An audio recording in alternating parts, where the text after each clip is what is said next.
नमस्कार, माझे नाव श्रावणी बापूराव नेटके. नमस्कार, माझे नाव पियुषा धनाजी नावकर. नमस्कार, माझे नाव प्रतीक्षा सचिन खरात. आम्ही इयत्ता 9वी शिकत आहे. आमच्या शाळेचे नाव श्री स्वामी समर्थ विद्या मंदिर कल्याणपूर्व. तर आमच्या प्रयोगाचे नाव आहे पाण्याचे शुद्धीकरण आणि पुनर्वापर. सांडपाणी ही एक प्रक्रिया आहे. ह्या प्रक्रियेतील दोन्ही पद्धतीचा वापर केला जातो. रासायनिक आणि भौतिक हे दोन्ही पद्धतीचा वापर केला जातो.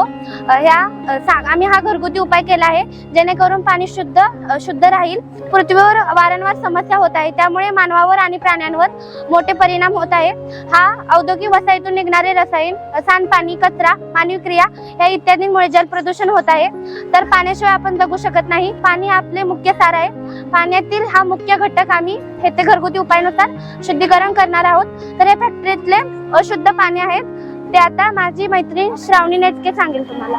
आम्ही दूषित पाणी साठवले. दूषित पाणीच्या नंतर सर्वात प्रथम जलशुद्धीकरणाची प्रक्रिया सुरू करताना पहिला टप्पा मोठे दगड पाण्यातील दूषित घटक थांबवून ठेवते. त्यातील दुसरा टप्पा छोटे दगड हे पाण्यातील चवीला बदलते. तिसरा टप्पा म्हणजे कोळशात ओलावा असतो, कोळशाच्या राखेमुळे पाण्याचे शुद्धीकरण होते. त्यातील चौथा टप्पा म्हणजे रेती पाण्यातील जलशुद्धीकरण चांगल्या प्रमाणात करते. त्यातील पाचवा व शेवटचा टप्पा म्हणजे कापूस किंवा टिश्यू पेपर वापरू शकतो. कापूस हा पाण्याला पूर्णपणे शुद्धीकरण करून देते. मग शुद्धीकरण केलेले पाणी आम्ही एका ट्रे मध्ये साठवले. त्या पुढील माहिती माझी मैत्रीण पियुषा नावकर सांगते. हे शुद्ध केलेले पाणी आम्ही शेतापर्यंत व घरापर्यंत पोहोचवले जाते. सर्वात पहिले हे उपक्रम केले होते रॉबर्ट थॉमस स्कॉटिश यांनी हे सर्वात पहिले केले होते. स्कॉटलंड येथे केले होते. आमच्या सांगण्याचा हेतू हाच आहे की जो आपण पाण्याचा वापर केला आहे त्याचा पुनर्वापर होऊ शकतो. धन्यवाद.